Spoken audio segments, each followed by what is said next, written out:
I'm sitting here on my day off. Well, actually, it's not my day off. It's supposed to be my day off, but because Christmas is next week, it's my day off to go to work. But I'm sitting here and I'm just like scrolling on Twitter, and this has been like a thing for like the past like entire year. But you know, Avatar comes out tomorrow, and Avatar 3 Fire and Ash comes out tomorrow, and I'm like so excited for it. But on Twitter, all I see every day on Twitter is like, these movies have no cultural impact, no cultural impact, no cultural impact. And I'm just like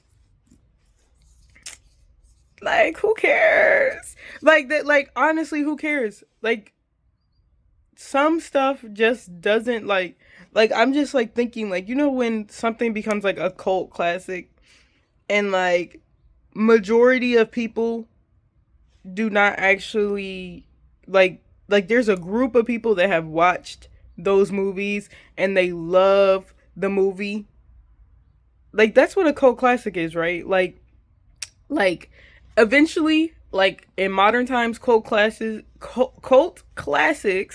will like break out of being like a small group of people that watch to being like, oh, pop culture. Like it just generationally, like, so um you'll have these people that like it a million years ago when the movie came out, but it never branches into the grand scheme. And then, like, okay, two generations later, people love this movie.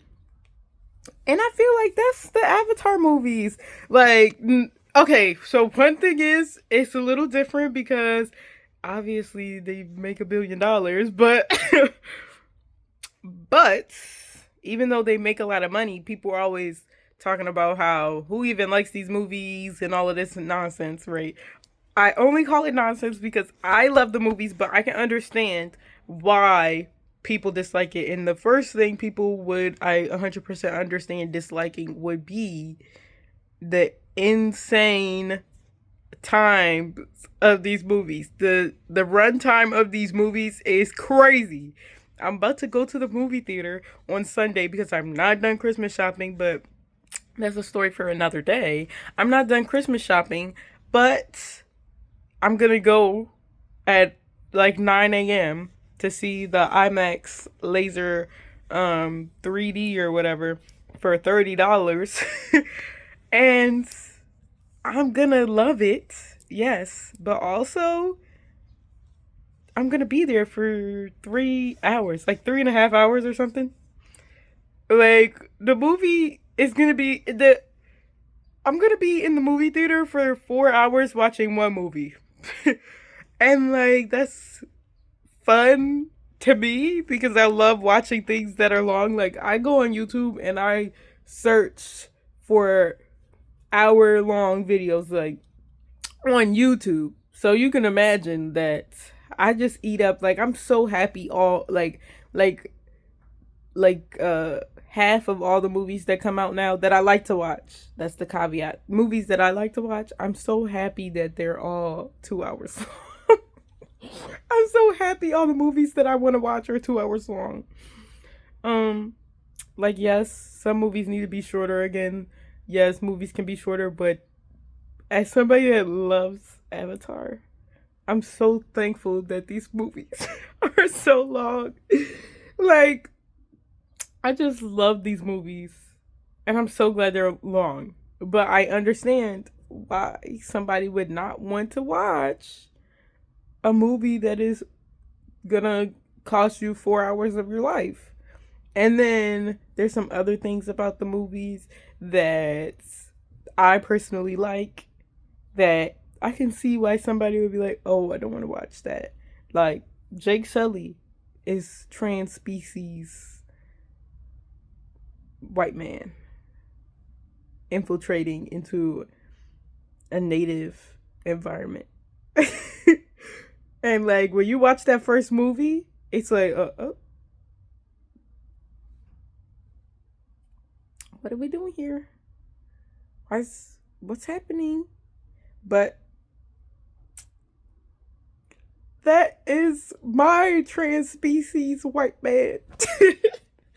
But he's not like my favorite character. My favorite character is Natiri because she's just Zoe Zaldana should have won an Oscar for Natiri and The Way of Water.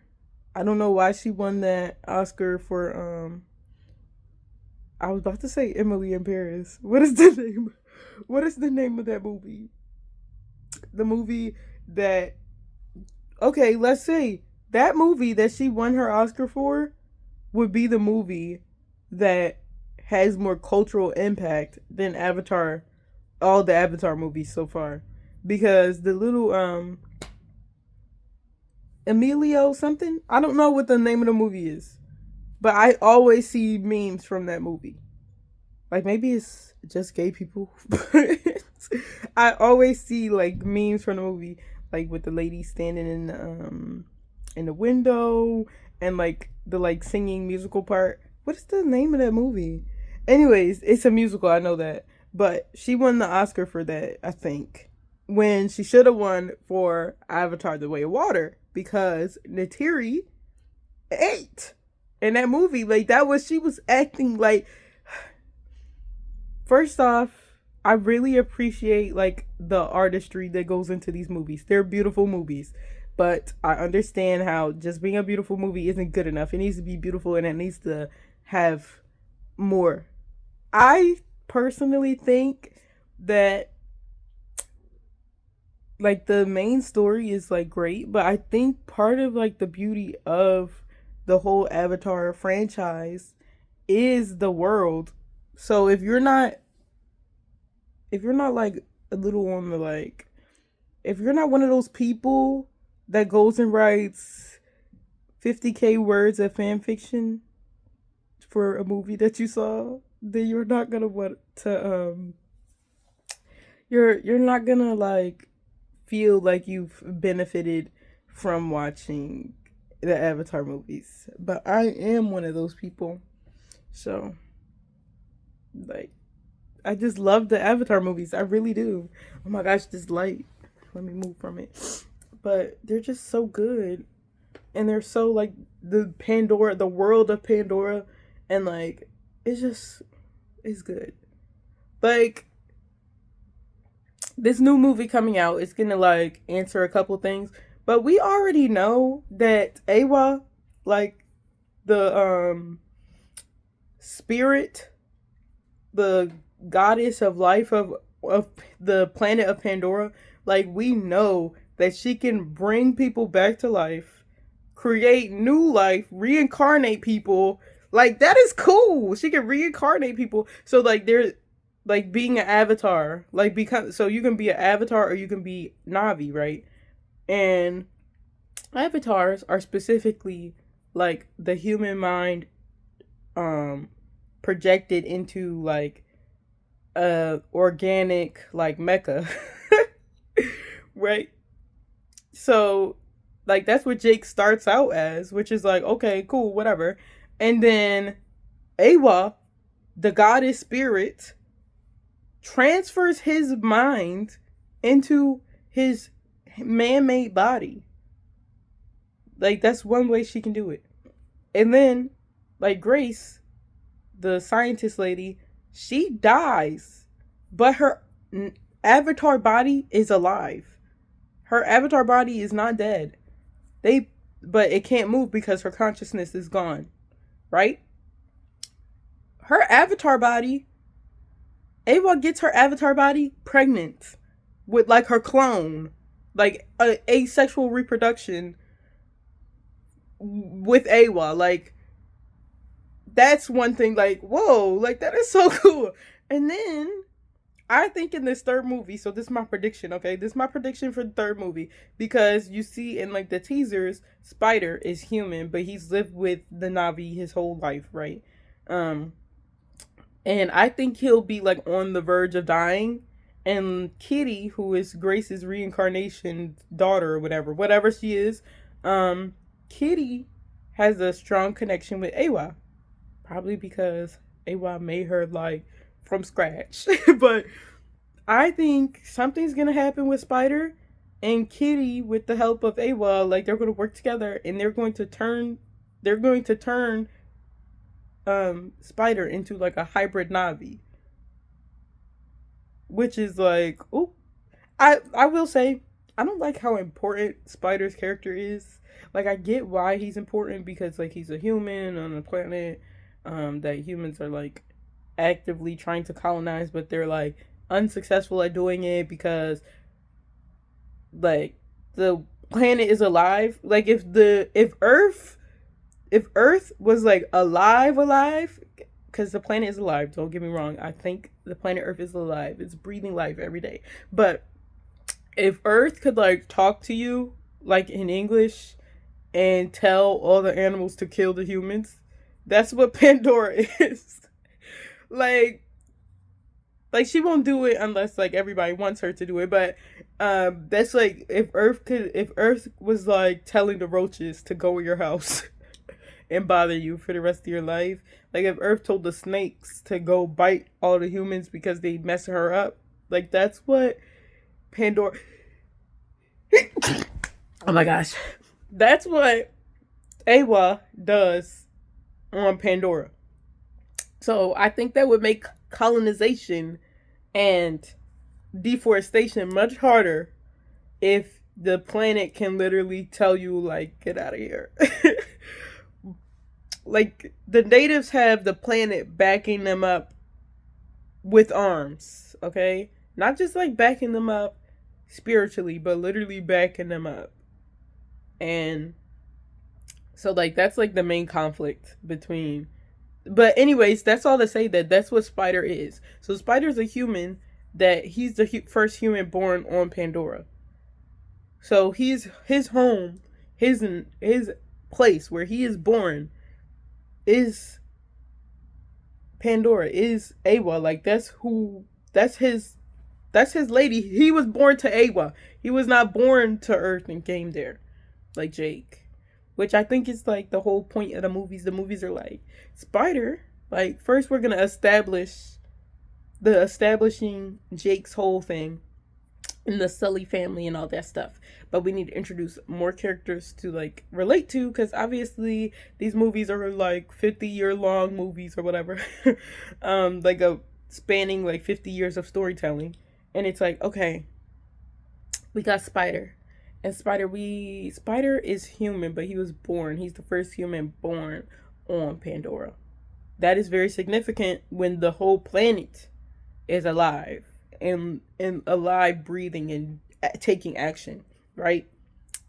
So that's why Spider's character is like, okay, I get why you exist, even though I don't like him that much. I get why he exists, and I understand and I can appreciate that. But all that to say, I love these Avatar movies and I'm excited for the next one. And like, they can't take this from me. Like, they can't. Well, I wasn't gonna let them because I'm an individual and I think for myself.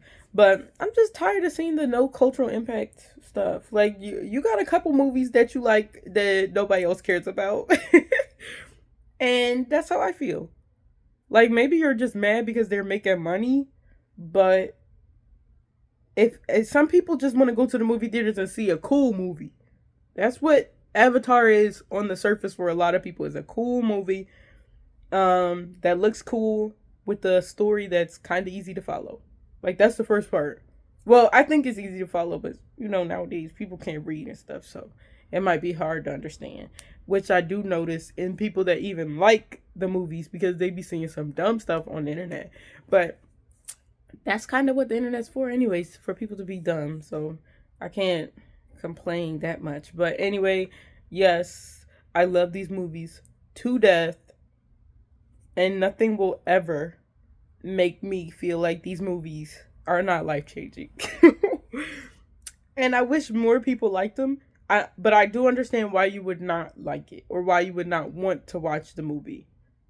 But like if you're one of those people, or if you're one of those billions of dollars that went into all of the other movies, and you're gonna go see the third movie, maybe you need to sit down and think about why you keep going to see these movies, so that you can tell people like, hey, it's it's not as like culturally unimpactful as you think, because I like it. But I guess culture, whatever, it's up to the people. But in my house, the impact is clear. On my fan fiction, the impact is clear. But it's really to each their own, really. Like, they always complain about it, and I think part of it is because, like, I don't have any numbers or anything, but I think it's mostly women in that watch these movies that are like culturally impacted by these movies. It's not like Star Wars where nerdy men and women are impacted. Like these movies are not necessarily for the male gaze. There's nobody watching these movies like, oh, I'm Jake Sully. No, sorry, they're not doing that. Now, would it be more culturally impactful if they were doing that? Maybe, but people are really right wing now, so they kind of don't want to be Jake Sully, who they would consider like a species traitor. But he did the right thing. Sometimes you need to betray your species, and with that, goodbye.